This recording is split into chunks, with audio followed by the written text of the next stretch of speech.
C'est le CENTCOM qui annonce et qui confirme que 3 soldats américains ont bien été tués, qu'il y en a aussi 5 autres qui ont été grièvement blessés à l'heure qu'il est. C'est-à-dire que c'est un bilan qui évidemment peut être tout à fait, qui peut évoluer, mais à l'heure qu'il est, donc 3 morts, 5 blessés graves dans cette opération Fury Epic, qui est le nom qui a été donné par l'administration états-unienne. Donald Trump, effectivement, hier, avait voulu préparer l'opinion publique à cette guerre qui allait être plus compliquée, évidemment, que les attaques contre le Venezuela. Ça allait durer, il y aurait des frappes qui dureraient plusieurs jours, et effectivement, la conséquence, c'est qu'il voulait que le peuple américain sache qu'il risquait d'y avoir des pertes parmi les soldats américains. Et bien voici les premières annonces, 3 morts donc annoncés. On ne connaît pas encore les circonstances. Le Pentagone donnera probablement des détails, à moins que Donald Trump ne parle dans les prochaines minutes. Pour rappel, le président américain n'a pas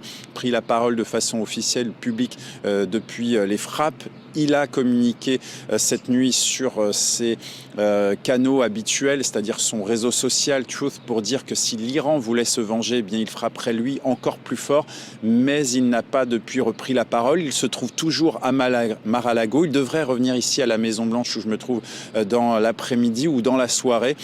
Tout ça est encore très évolutif ici. Mais donc je vous rappelle cette information qui a été confirmée. 3 soldats américains ont été tués et 5 ont été grièvement blessés jusqu'à présent dans cette opération états-unienne contre l'Iran.